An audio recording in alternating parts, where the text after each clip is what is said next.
अस्सलाम वालेकुम क्लास, आपका क्या हाल चाल है? ठीक है, उम्मीद करता हूँ हम सब खैरियत से होंगे। तो जैसा मैंने आपको सबसे पहले बताया था, हम मॉड्यूल के बारे में बात कर रहे थे। हमने मॉड्यूल ये सारे कवर करने हैं, तो हम ऑलमोस्ट 50% कम्प्लीट कर चुके हैं, 50 to 60% कम्प्लीट कर चुके हैं। आज हम पढ़ेंगे कम्युनिकेशन, इंफॉर्मेशन लिटरेसी। अब कम्युनिकेशन क्या होता है? कम्युनिकेशन मीन आपने कम्युनिकेट करना है एक दूसरे से। तो उन कम्युनिकेशन के दरमियान आपको कौन सी चीज़ें चाहिए होती हैं कम्युनिकेट करने के लिए? जैसे आजकल के दौर में अगर आपने एक दूसरे से बात करनी है तो आपके पास मोबाइल फ़ोन होना चाहिए, दूसरे पास भी मोबाइल फ़ोन होना चाहिए। आपके पास जो मर्ज़ी सिम हो, सिम क्या करती है, आपकी वॉइस को ट्रांसमिट करती है एनालॉग सिग्नल में, वो टावर पे जाती है, फिर एनालॉग सिग्नल उसको कन्वर्ट करता है आपके मोबाइल के डिजिटल सिग्नल में, फिर आप इस तरह ये बात कर सकते हैं। तो कम्युनिकेशन करने के लिए आपके पास ये बीच में मटेरियल होना चाहिए, जो आपकी जो आप इंफॉर्मेशन गैदर करते हो, जो इंफॉर्मेशन सेंड करते हो, ये सारी चीज़ें वहाँ पे होनी चाहिए। तो ये डिफरेंट किस्म के हमारे पास कम्युनिकेशंस के होते हैं। हाँ, हम उसको पढ़ते हैं और देखते हैं कि क्या क्या चीज़ होती है। सबसे पहले आता है इंटरनेट बेसिस। इंटरनेट क्या चीज़ होती है? A world internet. अब ये क्या कि प्रोड्यूसर ने इंटरनेट दिया, जोन जैज़ वगैरह ने इंटरनेट दिया, तो आप इंटरनेट यूज़ करेंगे तो आप इसको इंटरनेट कहेंगे, ऐसा नहीं है। इंटरनेट का आगाज़ कहाँ हुआ? जब वर्ल्ड वार यानी जो शुरू में अमेरिका के पास जंग हुई, तो उन्होंने अपने हमारे पास कम्युनिकेट करने के लिए पास उनका कोई प्रोसीजर नहीं था। तो उन्होंने क्या किया, एक कंप्यूटर को दूसरे कंप्यूटर के साथ जोड़ दिया। अब जब एक कंप्यूटर को दूसरे कंप्यूटर के साथ तार के ज़रिए लिंक किया, तो वो उन्होंने वहाँ पे इंफॉर्मेशन एक से दूसरे पे सेंड करना शुरू कर दी। तो इससे क्या बना? इससे ये हुआ कि वो अपनी इंफॉर्मेशन सेंड करें, इसका नाम ही है इंटरनेट।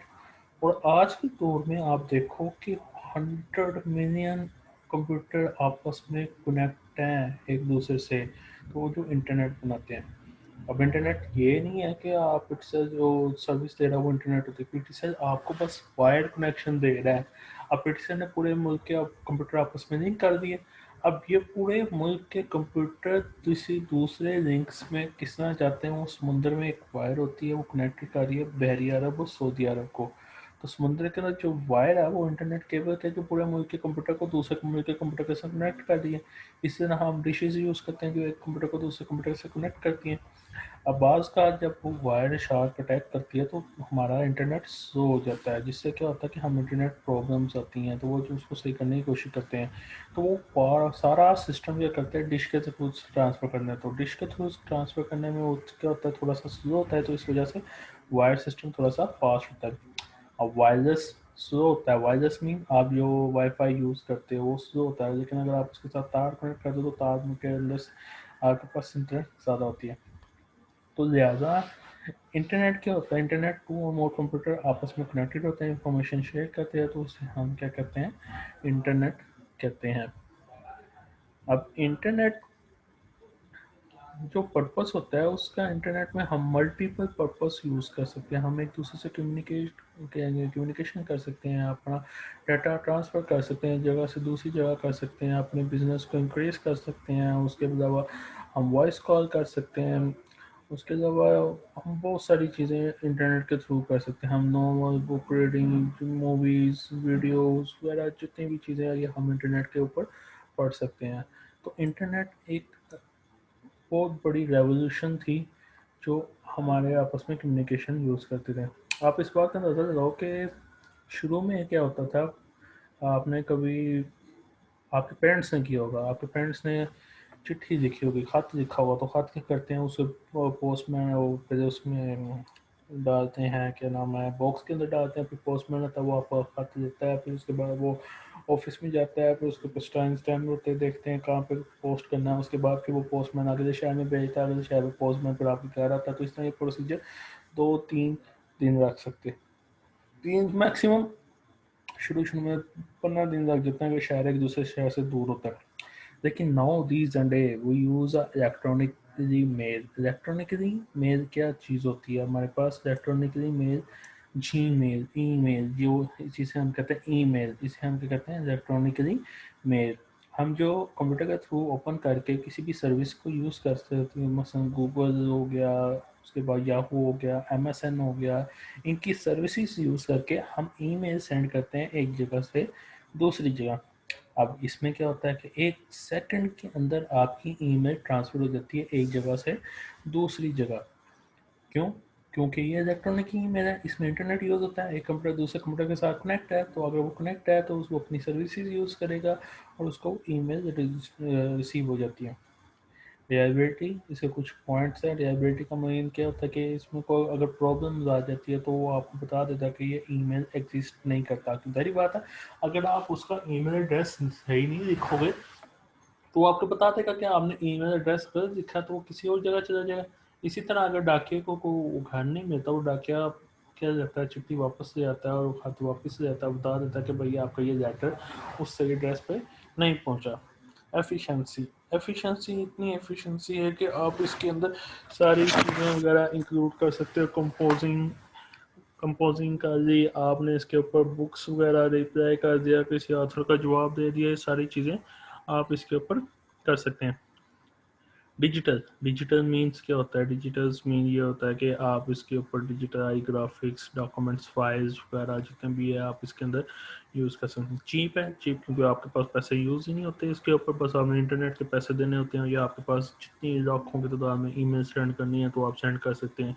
स्पीड, स्पीड को मैंने आपको पहले ही बता दिया कि 1 मिनट के अंदर ये सेंड हो जाती है।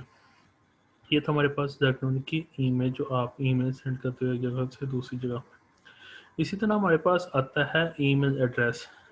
अब ईमेल तो पता होता है ईमेल क्या होती है, लेकिन ईमेल एड्रेस वो एड्रेस होता है जिसके ऊपर आप अपनी ईमेल सेंड करते हो। तो लिहाजा आपको उस बंदे का ईमेल एड्रेस लाजमी पता होना चाहिए जहाँ आपने ईमेल सेंड करनी होती है। अगर आपको अपने दोस्त का फ़ोन नंबर ही नहीं पता तो आप उसको कॉल कैसे करते हो? तो आप क्या करते हो, उसका फ़ोन नंबर सेव करते हो या याद करते हो, फिर आप उसको लिखते हो, फिर आप डायल करके उसका फ़ोन कनेक्ट कर देते हो, तो आपकी ईमेल एड्रेस यानी आपकी कॉल हो सकती है। ईमेल एड्रेस के डिफरेंट पार्ट होते हैं, तो डिफरेंट पार्ट को हम एलेबोरेट करते हैं डॉट के साइन से। डोमेन्स, डोमेन्स क्या चीज़ होती है? डोमेन्स आइडेंटिफाई करती है कि विच सर्वर आप यूज़ करते हो। @gmail.com, @yahoo.com, @msn.com, @hotmail.com, ये वो सर्विसेज हैं जो हम उनकी ईमेल यूज़ करते हैं। यूज़र नेम, यूज़र नेम पे आप क्या करते हो? यूज़र नेम पे आप अपना यूज़र नेम लगाते हो, लेकिन अगर वो सर्विसेज आपको देती है कि भाई मैं करता हूँ वकास 122, अगर ये यूज़र नेम अवेलेबल है तो इसकी ईमेल बना दो। अगर अवेलेबल नहीं होगा तो वो कहेगा भाई नहीं, मैंने ईमेल इसकी नहीं बनानी। हम एक प्रैक्टिकल कर देते हैं। मैं करता हूँ यहाँ पे जीमेल ओपन करता हूँ, साइन अप। साइन इन का मतलब है आप लॉगिन करते हो, साइन अप का मतलब होता है आपने यानी न्यू अकाउंट बनाना है। ठीक है, मैं जाता हूँ create a Google account. Mostly Google use हो रहा है क्योंकि गूगल के साथ डिफरेंट सर्विसेज यूज़ होती हैं, गूगल की अपनी सारी चीज़ें। अब ये बहुत ही सिंपल है ईमेल बनाना।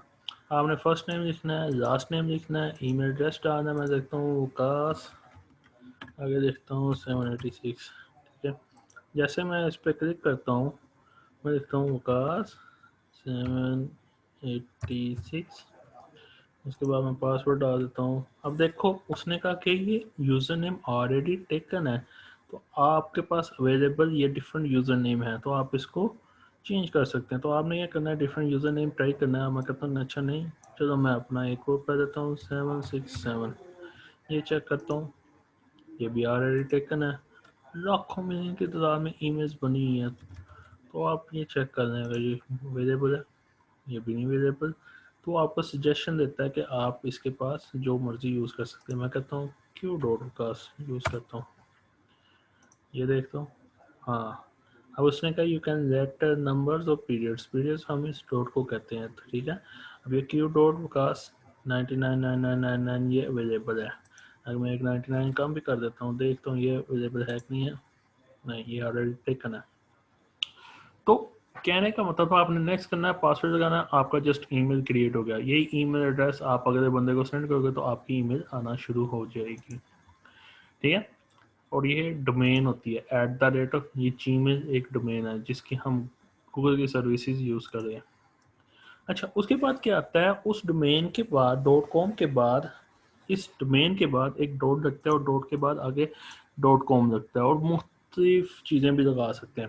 फॉर एग्जांपल हमने अगर कंट्री कोड यूज़ करना है तो ऑस्ट्रेलिया के लिए AU www.mukas99@gmail.au यानी ऑस्ट्रेलिया से, ZA south Africa, SA Saudi Arabia, UK great Britain, ये सारी इसके बाद हम एक्सटेंशन लगा सकते हैं। हमारे पास दो मोस्ट कॉमनली यूज़ होते हैं, डॉट को कमर्शियल ऑर्गेनाइजेशन और dot AC academic institution.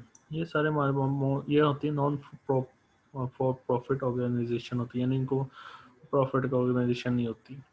Mail for military use करते हैं और network government agency GOV government के लिए हम इसको यूज़ करते हैं। अच्छा, उसके बाद हर कंट्री के अपने कुछ ना कुछ प्रोडक्ट्स होते हैं। फॉर एग्जांपल मैं कहता हूँ कि यहाँ मैंने एक यूज़ किया है JNDOE स्टैट्स जो UCTACEZA। इसका मतलब है जैन हमारे पास एक यूज़र नेम है, वर्किंग इन स्टैटिक्स डिपार्टमेंट, ये हमारे पास स्टैटिक्स डिपार्टमेंट आ गया। आगे क्या है, UCT यूनिवर्सिटी केप टाउन, इसमें है in South Africa, AC South Africa, ठीक है। इसी तरह info mean information department of ANC political party, हर किस्म की अपनी ईमेल्स होती हैं तो हम इसको वेरीफाई करने की ज़रूरत होती है। अच्छा, उसके बाद हमारे पास आता है नेटिक्यूट। नेटिक्यूट क्या होते हैं? नेटिक्यूट हमारे पास इंट्रैक्शन पैदा करने के लिए होते हैं। डिफरेंट हमारे पास जो कहते हैं ट्रेंड चलता है तो उसको हम ट्रेंड को यूज़ करते थे। फॉर एग्जांपल जो शुरू में लोग न्यूबीज थे, यानी जो न्यूबीज उन लोगों को कहते हैं जो न्यू यूज़र होते हैं। तो न्यूबीज क्या कहते हैं, सिंपल टेक्स्ट करते हैं। लेकिन जो होते हैं कि अब शाउटिंग एक नेटिक्यूट आया था तो जो सारे लोग ना अल्जियर्स में अपर केस लेटर के अंदर यूज़ करते थे, हर मैसेज अपर केस लेटर में। अब ये एक किस्म का ट्रेंड होता है कि आप उस ट्रेंड को यूज़ करते रहते हैं।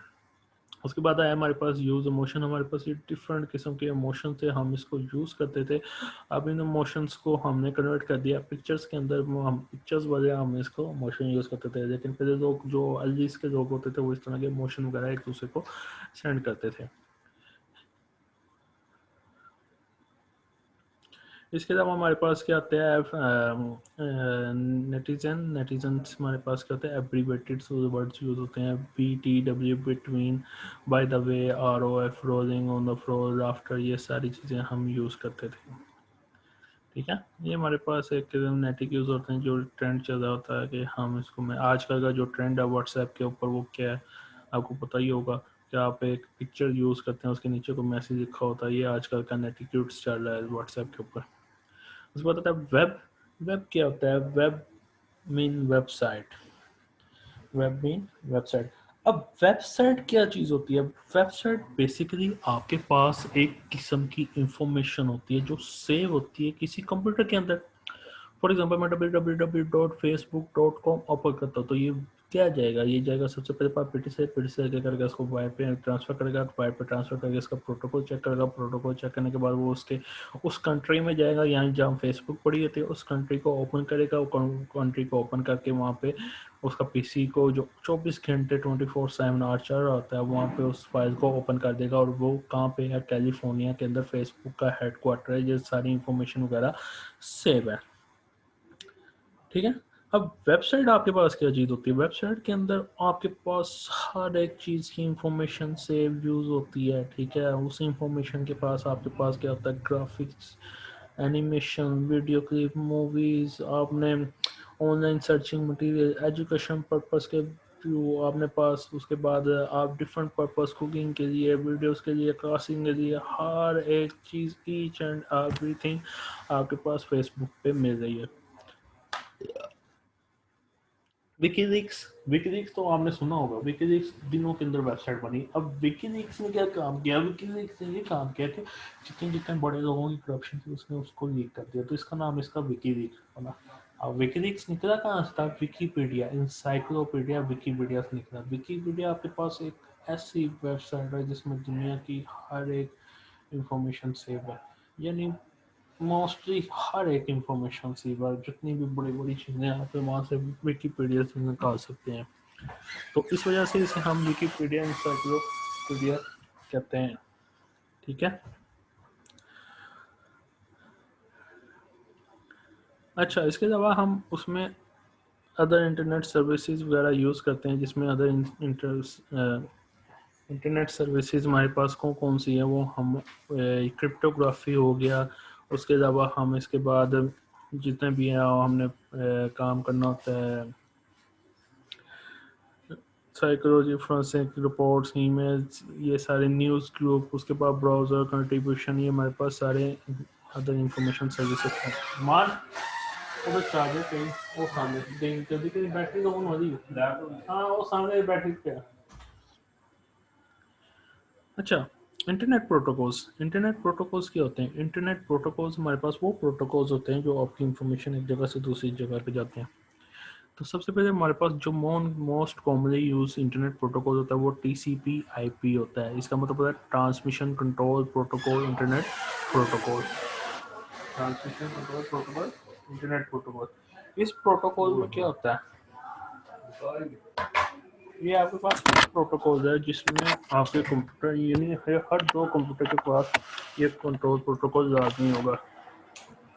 जिससे क्या करते हैं, आप अपने कंप्यूटर की जो इंफॉर्मेशन है वो एक जगह से दूसरी जगह सेव कर सकते हैं।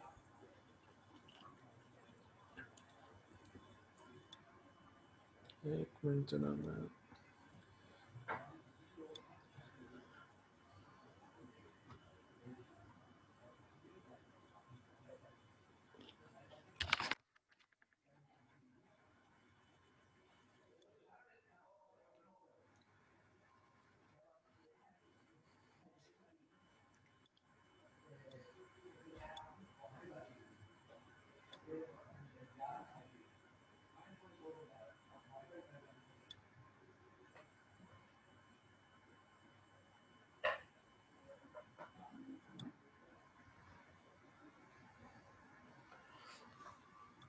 अच्छा, सॉरी फॉर चार्जिंग आ रहा था। बात हो रही थी इंटरनेट प्रोटोकॉल्स। ये हमारे पास लो लेवल प्रोटोकॉल्स होता है। लो लेवल प्रोटोकॉल्स क्या होता है, जब भी आप कोई फाइल सेंड करने की कोशिश करते हैं किसी इंटरनेट के ऊपर, तो वो ये क्या करता है कि उस प्रोटोकॉल, जो फाइल्स होती है, जो आपके पास इंफॉर्मेशन होती है, जो आपने चीज़ कंफर्म करनी होती है, एक दूसरे जो एक कंप्यूटर से दूसरे कंप्यूटर के साथ कम्युनिकेशन करनी होती है, तो ये प्रोटोकॉल 7 लेयर्स के ऊपर मुश्तमिल होता है, जो इसको चेंज करता है आपकी सारी इंफॉर्मेशन पे। तो ये यूनिक्स ऑपरेटिंग सिस्टम तो जो होता है, यानी जो यूनिक्स ऑपरेटिंग सिस्टम पे बना था ये प्रोटोकॉल, जो आजकल पूरे दुनिया के हर कंप्यूटर के सिस्टम में यूज़ हो रहा है। अब क्यों यूज़ हो रहा है? क्योंकि इजी फास्ट होता है। अब दो कंप्यूटर के डिफरेंट प्रोटोकॉल्स तो नहीं हो सकता। अगर दो डिफरेंट प्रोटोकॉल्स होंगे तो वो क्या करेगा, तो उसके मैसेज को ही चेंज कर देगा। उसके बाद हमारे पास दूसरा प्रोटोकॉल होता है HTTP, जिसे वो कहते हैं हाइपर टेक्स्ट ट्रांसमिशन प्रोटोकॉल। ये आपकी वेबसाइट वगैरह पे यूज़ होता है। फॉर एग्जांपल ये आ गया, ये देखो HTTPS आगे, एस फॉर सिक्योरिटी पर्पस वगैरह जो होते हैं, सर्विसेज वगैरह यूज़ होते हैं। ये आपके पास प्रोटोकॉल्स है जो आपके हाइपर टेक्स्ट वेबसाइट को वगैरह को, ईमेल वगैरह को ओपन करने के लिए होता है। उसके बाद हमारे पास दूसरे होते हैं STPM, MEME। ये हमारे पास MIME ईमेल प्रोटोकॉल्स हैं, जो आपके ईमेल्स वगैरह के प्रोटोकॉल्स को चेक करती है। यानी जो आप ईमेल सेंड करते हो तो उसकी सिक्योरिटीज़ वगैरह को देखते हैं, तो ये प्रोटोकॉल से होकर गुजरती है। हर एक प्रोटोकॉल्स होता है जो आपकी इंफॉर्मेशन वगैरह एक दूसरे से एक्सचेंज करता है। उसके बाद हमारे पास आते हैं, ये तो था हमारे पास इंटरनेट बेसिस के अंदर क्या चीज़ें यूज़ होती हैं। उसके बाद हमारे पास नेक्स्ट टॉपिक आता है जिसे कहते हैं ई कॉमर्स। ई कॉमर्स कहता है इलेक्ट्रिकली कॉमर्स।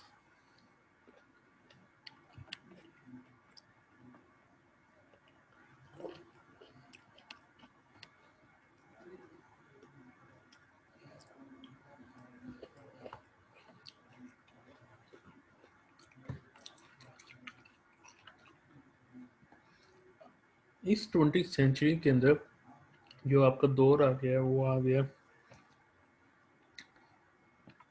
ऑनलाइन।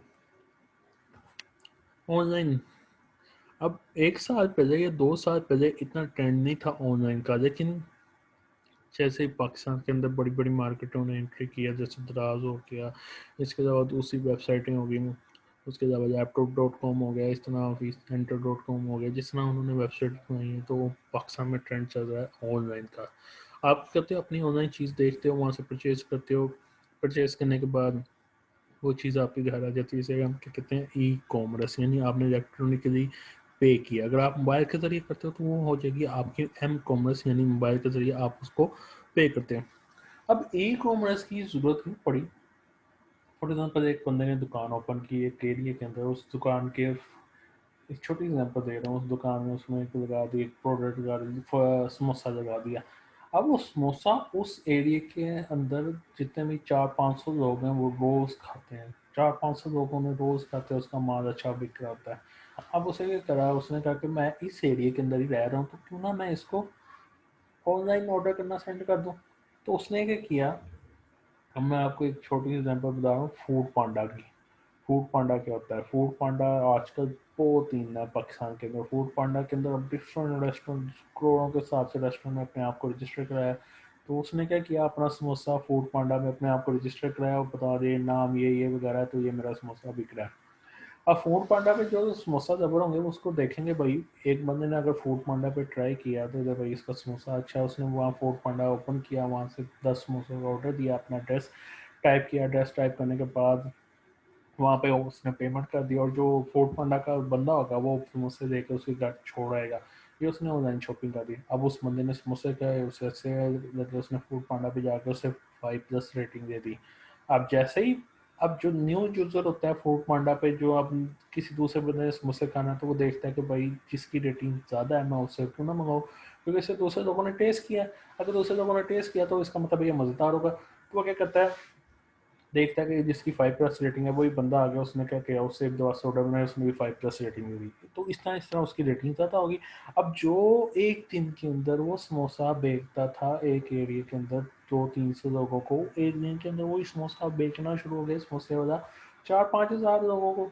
अब इससे क्या होगा, उसको बिजनेस के अंदर प्रॉफिट हुआ। बिजनेस के अंदर प्रॉफिट क्यों हुआ, तो उसने इंटरनेट यूज़ किया, इंटरनेट के साथ कम्युनिकेशन की, कम्युनिकेशन के साथ अपने बिजनेस को ग्रो किया, ग्रो करने के बाद मार्केटिंग की।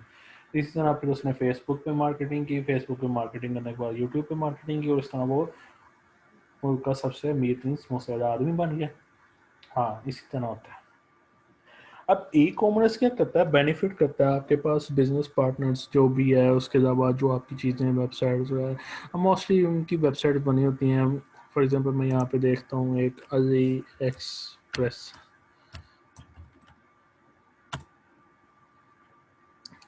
ये अली एक्सप्रेस साइट है, ये चाइनीज साइट है। एक हमारे पास लोकल साइट है Draz.pk।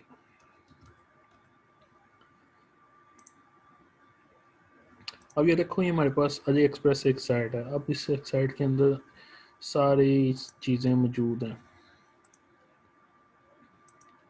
मैंने भी इस अली एक्सप्रेस से चीज़ें बहुत सारी मंगवाई हैं। ये आपका ऑर्डर देती हैं, उसके बाद ये डॉलरों के अंदर कीमत होती हैं, ये सारी चीज़ें आप यहाँ पे ऑर्डर पेस्ट करते हो। ऑर्डर पेस्ट करने के बाद अपने घर का एड्रेस वगैरह सारा कुछ करते हैं, और वीज़ा कार्ड या जो भी कार्ड है उसके ज़रिए आप उसकी पेमेंट करते हो, तो आपके घर ये चीज़ पहुँच जाती है।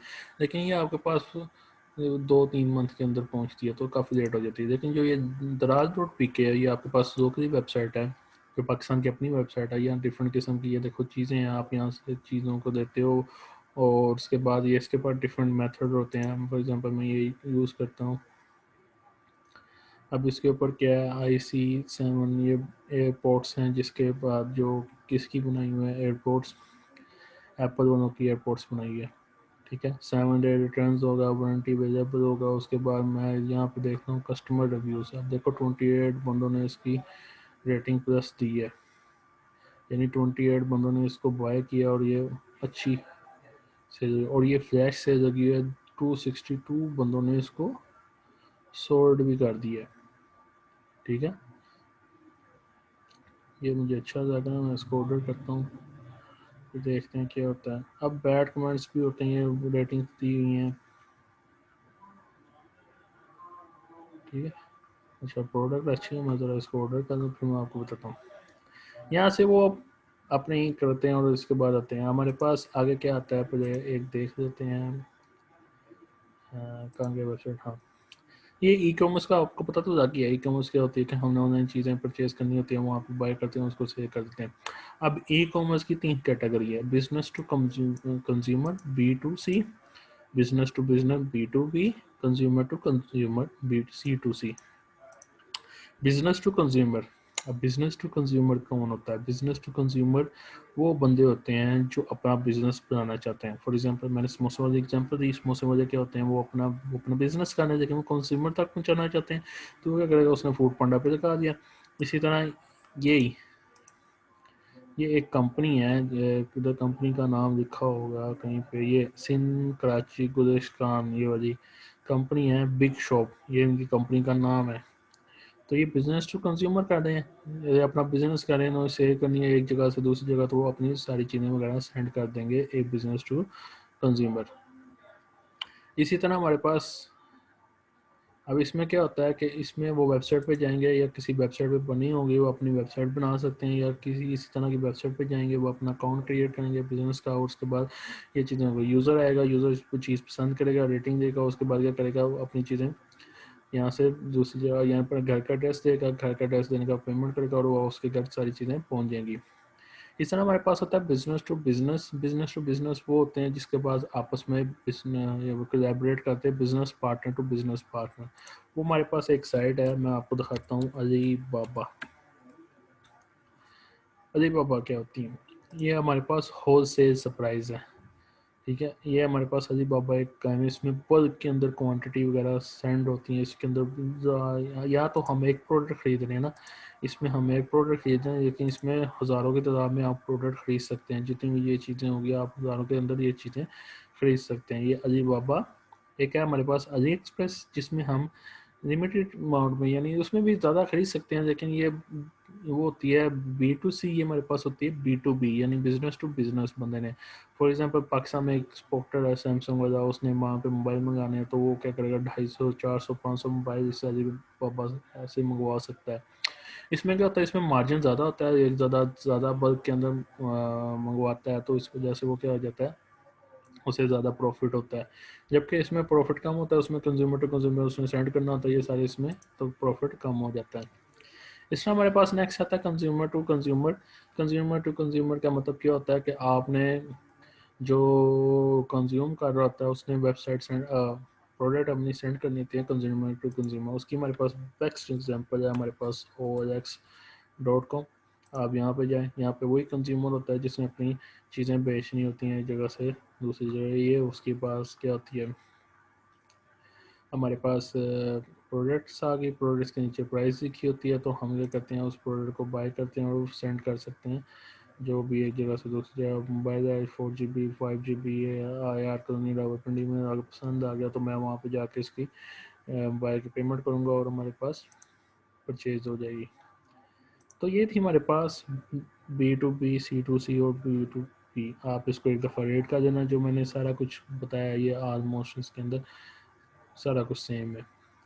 उसके बाद हमारे पास आता है इलेक्ट्रॉनिक फंड्स ट्रांसफ़र। अब इलेक्ट्रॉनिक फ़ंड ट्रांसफ़र क्या मतलब, क्या अगर आपने कोई चीज़ बाय कर दी है तो उसको इलेक्ट्रॉनिक फ़ंड तो ट्रांसफ़र करना होता है। तो सबसे पहले आपके पास वीज़ा कार्ड, जो कार्ड है आपके पास, डेबिट कार्ड है, उनके ऊपर ये चीज़ें वगैरह बनी होंगी। कोई एक सी भी चीज़ बनी होगी जो उसको एक्सेप्ट करता होगा।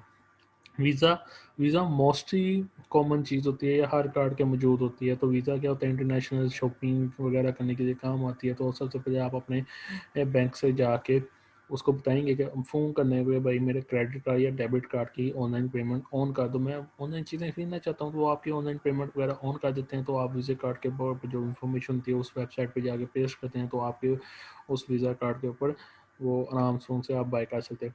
लेकिन हर साल यहाँ पे अमेरिका के अंदर और दूसरी रीजन के अंदर, बाहर के मुल्कों, इंडिया में भी और पाकिस्तान में भी, हर साल करोड़ों की तादाद में यहाँ पे क्या होता है, आपका जो पैसे हैं वो गायब किए जा सकते हैं। वो किस तरह गायब किए जा सकते हैं, फॉर एग्जाम्पल आपने ऑनलाइन पेमेंट की, आप अली एक्सप्रेस की बजाय किसी दूसरी लोकल वेबसाइट पर चले जाए, तो लोकल वेबसाइट में क्या होता है, वहाँ पे वायरस वगैरह स्कैन किए छोड़े होते हैं, तो क्या करते हैं आपके बैंक की सारी इन्फॉर्मेशन सेव करते हैं। तो आपके अकाउंट से सारी जो ट्रांसफ़र होती है अमाउंट्स वगैरह, वो अपने दूसरे अकाउंट के अंदर ट्रांसफ़र कर देते हैं। इस तरह आपको पता भी नहीं चलेगा कि आपकी रकम कहाँ गई। तो लिहाजा ध्यान रखा करें जब भी आपने कोई ऑनलाइन पेमेंट्स वगैरह करनी हो।